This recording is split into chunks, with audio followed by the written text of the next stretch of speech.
दर्शकों, आपको कई बार ऐसा लगता होगा कि जीवन में हमारे कई काम ऐसे होते हैं जिनमें हमें किसी कंसल्टेंट, किसी डीलर, किसी सलाहकार की ज़रूरत नहीं पड़ती, और कई काम ऐसे होते हैं जो बगैर उनके होते ही नहीं। मैं कुछ एग्जांपल दे देता हूँ। फॉर एग्जांपल, आपकी वाइफ का चाट खाने का मन है, वो कभी ये नहीं पूछेगी कि कौन से डीलर से पूछें कहाँ जाके चाट खाना है। इसी तरह से आपको सपोज़ शादी के लिए, बच्चों की शादी के लिए शॉपिंग करनी है, आपको किसी कंसल्टेंट की ज़रूरत नहीं है, आप अपने दोस्तों से सलाह ले सकते हैं। अदरवाइज़ आपको पता है कि काशीराम ज्वेलर्स, तनिष्क के ज्वेलर्स, इन्हीं के यहाँ जा करके हमें शॉपिंग करनी चाहिए, क्योंकि वहाँ पे जो भी चीज़ मिलेगी गारंटेड मिलेगी, एश्योर्ड मिलेगी। इसी तरह से और भी कई एग्जांपल हैं। जब हम कपड़ों वगैरह की शॉपिंग करते हैं, उसमें भी हम ये देखते हैं कि हमें कोई कंसल्टेंट की आवश्यकता नहीं होती। इसी के एक अपोजिट एक कुछ फील्ड है। सपोज़ फॉर एग्जांपल, हमें अपना इनकम टैक्स का रिटर्न फाइल करना होता है, हम खुद नहीं कर पाते, हमें किसी चार्टर्ड अकाउंटेंट की या किसी कंसल्टेंट की आवश्यकता होती है। कोई मुकदमेबाजी का मामला है तो हमें किसी वकील की आवश्यकता होती है, वो भी एक तरह के सलाहकार हैं। इसी कैटेगरी में एक कैटेगरी है, जब हम इंश्योरेंस कंपनीज़ में कोई इंश्योरेंस कराते हैं या हम कोई प्रॉपर्टी परचेज़ करने की प्लानिंग करते हैं, वहाँ हमें तुरंत कंसल्टेंट याद आता है।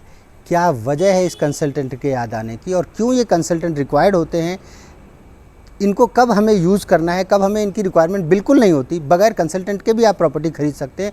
हज़ारों में आपको ऐसे एग्जांपल दूंगा इस वीडियो में। मेरा आपसे अनुरोध है, कुछ काम जीवन में फ्री में होते हैं। फॉर एग्जांपल, चैनल को सब्सक्राइब करने में पैसे और वक्त दोनों नहीं लगता। कृपा करके सब्सक्राइब करें अगर आपको हमारी बातें अच्छी लगती हैं तो। सेकेंडली, अगर अच्छी लगती हैं तो इसको शेयर भी करें, कमेंट डालें, अपने पॉइंट्स लिखें। कुछ बातें ऐसी भी हो सकती हैं जो मुझे आपसे सीखने को मिल सकती हैं। इसके अलावा इसमें ना एक बेल आइकॉन का सिस्टम होता है, उसको दबा दो यार।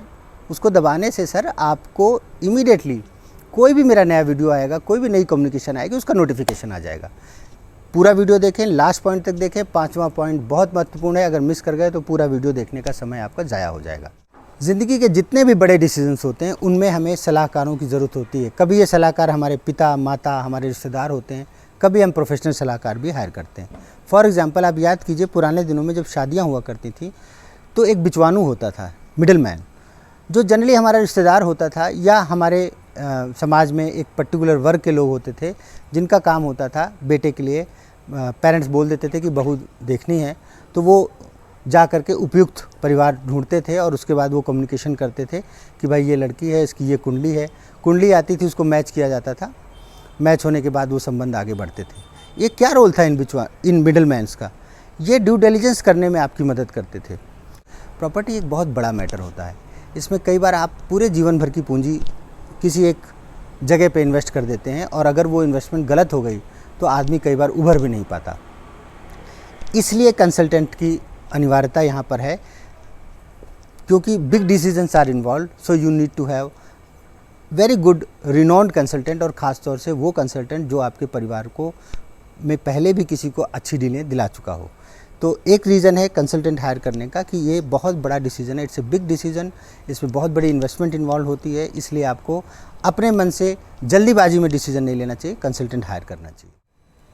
इसके बाद एक बहुत महत्वपूर्ण विषय होता है डॉक्यूमेंटेशन, क्योंकि प्रॉपर्टी पूर्णतः कंप्लीटली कागज़ों का खेल है। कई बार मुझसे लोग कहते हैं, जब मैं किसी डीलर से पूछता हूं कि यार मुझे मेरे क्लाइंट को ऐसे ऐसे जगह चाहिए, कहते पांडे जी आ जाओ पाजी, बहुत बढ़िया सौदा आएगा, बंदे बहुत बढ़िया आएंगे। बंदों से क्या लेना है हमें तो कागज़ देखने हैं भाई। अगर प्रॉपर्टी के कागज़ क्लियर हैं तभी हम उस डील में इन्वॉल्व होते हैं। कंसल्टेंट का सेकंड रोल है कि वो सभी कागज़ों को वेरीफाई करता है। फ़र्द कैसे है, फ़र्द उसी बंदे के नाम पे है कि नहीं, म्यूटेशन हो गया है कि नहीं, रजिस्ट्रेशन प्रॉपर हुआ है कि नहीं, कहीं प्रॉपर्टी पे कोई मॉर्गेज तो नहीं है, कोई लोन तो नहीं है। ये सारे बहुत इंपॉर्टेंट पॉइंट्स होते हैं जो कंसल्टेंट कवर करके चलता है। ये प्राइवेट इंडिविजुअल डीलिंग्स में हो गया। सेकंड केस आता है जब हम बिल्डर्स की प्रॉपर्टी हैंडल करते हैं। एक अच्छे कंसल्टेंट जो रेरा रजिस्टर्ड होते हैं, उनको बिल्डर्स के बारे में सारा कुछ, पहली बात तो उनको ये पता होता है कि व्हाट इज़ रेरा। नॉर्मली क्या है, एक नया कानून आया था, सन 2016 में इम्प्लीमेंट हुआ था, 17 में लागू हो गया था। ज़्यादातर लोगों को मालूम ही नहीं। आज भी हिंदुस्तान के 20% भी लोग कंसल्टेंट जो हैं वो रेरा में रजिस्टर्ड नहीं है। तो एक रेरा रजिस्टर्ड कंसल्टेंट को ये पता होता है कि कौन सा प्रोजेक्ट रेरा से अप्रूव्ड है। अगर वो रेरा से अप्रूव्ड है तो उसके बेनिफिट्स क्या हैं, उसमें कस्टमर किस तरह से सिक्योर है, वो अपने क्लाइंट को सिक्योर करके चलता है।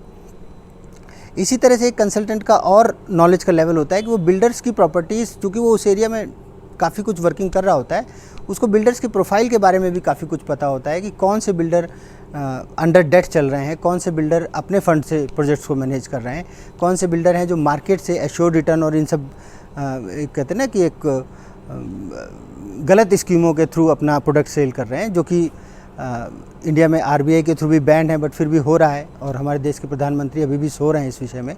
और जब कोई बहुत बड़ा कांड हो जाता है तो हज़ारों लाखों लोग परेशान घूमते हैं।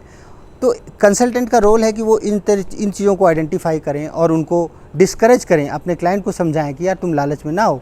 पता चला आप 1 करोड़ रुपए इन्वेस्ट कर रहे हो बिल्डर के पास, उसमें ए और बी अमाउंट कच्चा पक्का का भी, real estate is the field जहाँ पे कि कैश कंपोनेंट की भी खपत होती है और ये पूरी दुनिया जानती है। इसको बोलने में या समझने में कोई संकोच नहीं होना चाहिए। जब हम बी अमाउंट किसी भी थर्ड पार्टी को दे देते हैं जिसकी कोई लिखा पढ़ी नहीं होती, ऐसे प्रोजेक्ट्स में जब कोई प्रॉब्लम आ जाती है तो आप कोई क्लेम भी नहीं कर सकते, आप किसी कोर्ट में किसी फोरम में नहीं जा सकते, क्योंकि आपका बहुत बड़ा ह्यूज अमाउंट जो कैश पार्ट था वो कंज्यूम तो हो गया था, लेकिन वो कंज्यूम होकर ख़त्म भी हो गया है। तो एक अच्छा कंसल्टेंट अपने क्लाइंट को उन सब चीज़ों से रोकता है कि जितना हो सके वाइट में ट्रांजैक्शन करो, चेक से ट्रांजैक्शन करो, ताकि आप जो चीज़ खरीद रहे हैं उसकी वो वैल्यू डिवैल्यूएट ना हो। इसके अलावा एक बहुत महत्वपूर्ण पॉइंट है, वो है एक्सपर्टाइजेशन। कंसल्टेंट्स एक्सपर्ट भी होते हैं। कुछ कंसल्टेंट कॉमर्शियल प्रॉपर्टीज़ में ही डील करते हैं, वो कॉमर्शियल लीजिंग जैसे ब्रांड्स को जगह दिलाना इस टाइप के काम करते हैं। I am one among them. मेरी कंपनी यार्ड्स कैपिटल ज़्यादातर कॉमर्शियल लीजिंग का काम करती है। अब हमें कॉमर्शियल प्रॉपर्टीज़ का थोड़ा बहुत जितना हम सीख पाएँ नॉलेज है, हमें पता है कहाँ की कॉमर्शियल प्रॉपर्टीज़ बिल्कुल क्लियर हैं, कहाँ ऑक्यूपेशन सर्टिफिकेट और कंपटीशन सर्टिफिकेट आया हुआ है। क्योंकि जब आप किसी बड़ी ब्रांड को पिच, आप खरीदवा तो किसी को भी सकते हैं, पर जब आप लीजिंग के लिए वर्किंग करेंगे और किसी बड़ी ब्रांड को पिच करेंगे और अगर उस प्रॉपर्टी का कंपटीशन सर्टिफिकेट मिल ही नहीं सकता, तो वहाँ कोई अच्छी ब्रांड आ ही नहीं सकती। तो एक कंसल्टेंट का रोल है कि वो आपको पहले ही वार्न कर देता है कि इस साइट में, इस लोकेशन में ये प्रॉब्लम है, इस प्रॉब्लम की वजह से आप ये प्रॉपर्टी ड्रॉप कर सकते हैं। कई बार ऐसी प्रॉपर्टियाँ बहुत सस्ते रेट में भी मिल रही होती हैं, बट वो कंसल्टेंट जो सलाह देते हैं और उनकी सलाह पे जब लोग काम करते हैं तो बाद में नहीं पछताते। कंसल्टेंट के पास एक क्रिटिकल एनालिसिस होता है, उनके पास प्रॉपर सर्वे होता है, क्योंकि कोई भी कंसल्टेंट जिस एरिया में काम कर रहा है वो एक ही प्रोडक्ट नहीं बेच रहा होता, वो कई प्रोडक्ट्स में वर्किंग चल रही होती है। उन्हें पता होता है कि किस प्रोडक्ट पे कारपेट एरिया में घपला हो रहा है, सुपर एरिया कारपेट एरिया में, किस प्रोडक्ट की कॉस्टिंग मार्केट के हिसाब से ओवर प्राइस्ड है।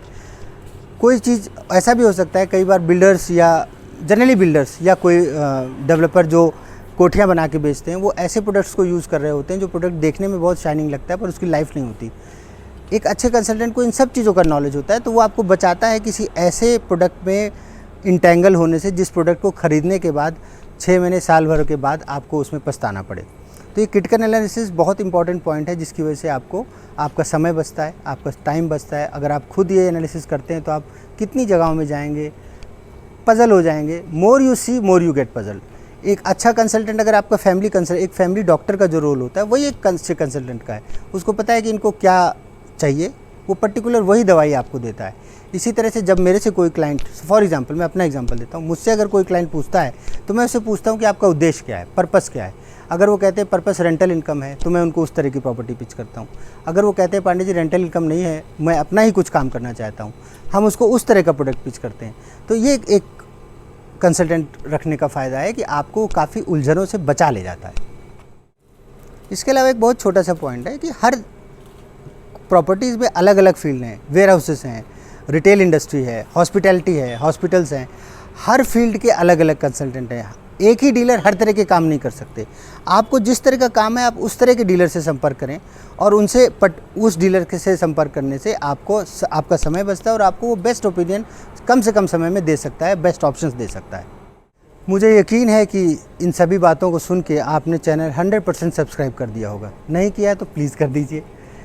और ज़रूरी इसलिए कि जो अगला वीडियो आ रहा है वो मैं इस विषय में बना रहा हूँ कि आपको कंसल्टेंट चूज़ कैसे करना चाहिए, how to choose your consultant, कि किसको हम हायर करें। और अब आखिरी और सबसे महत्वपूर्ण पॉइंट वो है एक अच्छा प्रॉपर्टी डीलर आपके बिहाफ में बिल्डर से या सेलर से नेगोशिएट करता है। और ये नेगोशिएशन बहुत ही वाइड सब्जेक्ट है। किस किस चीज़ का नेगोशिएशन? सबसे पहले आता है बेसिक प्राइस। कई बार बिल्डर्स के प्रोडक्ट में कमीशंस, डीलर्स को कमीशन मिलता है। टू एल्योर डीलर, उनको अट्रैक्ट करने के लिए कई बिल्डर ज़्यादा कमीशन भी देते हैं। एक अच्छा डीलर जानता है कि उसका जो जायज़ हक बनता है वो 1 से 1.5% का बनता है। सबसे पहले तो आपको डिस्काउंटिंग कराता है कि प्राइस में डिस्काउंटिंग करो और मैं तो ऐसे डीलरों से मैंने ट्रेनिंग ली है। मेरे एक लुधियाना में मित्र हैं, मिस्टर अमित मोंगा प्रॉपर्टीज़ वाले। उन्होंने हमको सिखाया कि पांडे जी, जो मान लीजिए बिल्डर दे रहा है 3%, आप पहले ही 5% की नेगोशिएशन करो। क्लाइंट को ऐसे रेट पे चीज़ दिलाओ कि उस रेट पे उसको किसी से भी वो पता करे तो चीज़ नहीं मिलनी चाहिए। उसके बावजूद बिल्डर उसका सम्मान करेगा, क्योंकि बिल्डर भी इस चीज़ की रिगार्ड करते हैं कि जो कंसल्टेंट अपने क्लाइंट के लिए इतना स्ट्रगल कर रहा है, सुबह 10 बजे से लेकर के शाम को 5 बजे तक। एक डील हुई हमारी अमित जी के साथ, उसमें सुबह 10 बजे हम बिल्डर के साथ बैठे और शाम को 5 बजे डील क्लोज हुई। हमने 20 लाख का डिस्काउंट कराया। 4.5 करोड़ की प्रॉपर्टी थी आफ्टर नेगोशिएशन, और वो प्रॉपर्टी जाके हमने 4 करोड़ 30 लाख के आसपास क्लोज कराई। I was also surprise. तो एक अच्छा डीलर अपनी जान लगा देता है आपको सही रेट पे चीज़ दिलाने के लिए। इसके अलावा बहुत इंट्रिकिटीज़ होती हैं जो हिडन होती हैं, जो नॉर्मल क्लाइंट को नहीं पता। आपने कई बार सुना होगा कि कोई हिडन चार्जेस तो नहीं है। ये हिडन चार्जेस रियल एस्टेट में होते क्या हैं, मैं आपको समझाता हूँ। External development charges price list में लिखे होते हैं, ईडीसी होते हैं, जो गवर्नमेंट की फ़ीस होती है, वो तो चलो आपको देना है। वो मगर अगर वो प्राइस लिस्ट में नहीं लिखी, उसके बाद बिल्डर मांगता है, तो एक डीलर को पता होता है कि साहब ये जो आप रेट बता रहे हो basic rate, is it including EDC और एक्सक्लूडिंग। इसी तरह से आईडीसी होता है, इंटरनल डेवलपमेंट चार्जेस। साइट के अंदर भी कुछ डेवलपमेंट चार्जेस हैं, उसका भी बिल्डर को राइट है अन्य कई कानूनों के तहत कि वो उसके भी चार्जेस ले सकता है। एक अच्छा कंसल्टेंट इन सभी चार्जेस को कोशिश करता है कि वो क्लाइंट को इंक्लूडिंग होकर के डील हो जाए। थर्ड, इसके अलावा कुछ और भी खर्चे होते हैं जिनको आम आदमी नहीं जानता। For example preferential location charges. अरे भैया, हर फ्लैट में प्रेफरेंशियल लोकेशन चार्जेस है। कहते जी ये कॉर्नर दा है, इसके चार्जेस हैं, ये पार फेसिंग है, ये इसके चार्जेस हैं, ये 2 साइड ओपन है, ये इसके चार्जेस हैं, ये फर्स्ट फ्लोर में ये इसके चार्जेस हैं, ये टॉप फ्लोर में ये इसके चार्जेस हैं। एक अच्छा कंसल्टेंट इन चीज़ों से बचाता है आपको। वो कहता है देखिए, वो बिल्डर से नेगोशिएट करता है आपके बिहाफ में, आपके ईगो क्लैश को बचाता है। क्योंकि अगर आप नेगोशिएट करेंगे, खुद नेगोशिएट करेंगे, बाई चांस ईगो क्लैश हो गया, तो एक अच्छा कंसल्टेंट उस पर कुशन की तरह से काम करता है। होती है कंसल्टेंट की फ़ीस 1 करोड़ के ट्रांजैक्शन में, मान लीजिए 1 लाख रुपए उसको मिलता है, पर वो 1 लाख रुपए में आपका कई लाखों का समय, कई लाखों का धन, कई लाखों की आपकी उलझनें बचाता है। कल को सपोज़ कोई डिस्प्यूट हो जाता है, जो कि आजकल ज़्यादातर होता है। हिंदुस्तान में बहुत गिनती के ऐसे बिल्डर्स हैं जो इथिकली, मॉरली, वैल्यू वाइज काम कर रहे हैं। कई तो ऐसे भी बिल्डर हैं, मुझे बहुत अच्छा लग रहा है आज इस बात को, मुझे याद आ गई ये बात इस समय। मेरी पहली जॉब थी आशियाना हाउसिंग, रियल एस्टेट की कंपनी है जो भिवाड़ी, जयपुर, उस एरिया में काम कर रही है। Will you believe it, private company है और भाई साहब डीलर्स के थ्रू उनको सामान नहीं बेचना पड़ता। उनकी पहले ही लिस्टिंग हो जाती है, पहले ही लोग रजिस्ट्रेशन करा लेते हैं, क्योंकि उन्होंने एक रेपो डेवलप किया है, एक कस्टमर सेटिस्फेक्शन का लेवल डेवलप किया है। वो डीलर्स को डिस्करेज नहीं करते, पर उन्हें ज़रूरत नहीं पड़ती। तो ऐसे बिल्डर्स को रिकॉग्नाइज़ करना, वो सीनियर सिटीजन्स के रिजॉर्ट बनाते हैं, मतलब अगर समय हो तो ज़रूर एक बार देख के आना चाहिए सीनियर सिटीजन्स को। आशियाना उत्सव के नाम से उनके रिजॉर्ट बनते हैं। तो वो एक एग्ज़ाम्पल हैं, हर बिल्डर इस तरह के नहीं है। ज़्यादातर बिल्डर्स पोस्ट डिलीवरी मेंटेनेंस को लेकर के बहुत कम्युनिकेशंस को बहुत हिडन रखते हैं। कई बिल्डर्स तो यही नहीं बताते कि जब प्रोजेक्ट हैंडओवर हो जाएगा तो आपकी मेंटेनेंस क्या आएगी।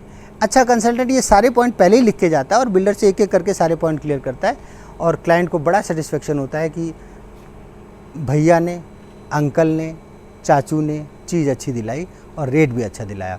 इसलिए दर्शकों, जो कंसल्टेंट हैं वो अपनी ज़िम्मेदारी समझें और जी जान से मेहनत करके अपने क्लाइंट का फ़ायदा कराएं। जो क्लाइंट हैं वो इस उलझन में न रहें कि हमारा ट्रांजैक्शन होने के बाद हमें 1% उनको देना पड़ता है या उनको सेलर से मिलता है। ये उनका ब्रेड एंड बटर है, ये उनकी रोजी रोटी है, उसको रिस्पेक्टफुली हैंडल करें। जो लोग इन चीज़ों को रिस्पेक्टफुली नहीं हैंडल करते हैं वो देर सवेर पछताते ज़रूर हैं। कभी ना कभी कोई उनको ऐसा कंसल्टेंट भी मिलता है जो शायद ऐसे लोगों के लिए रिक्वायर्ड होता है, जो बेईमानी कर जाते हैं। तो इसके साथ ही मैं आपसे इजाज़त चाहूँगा।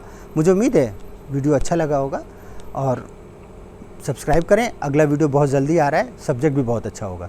धन्यवाद, थैंक यू।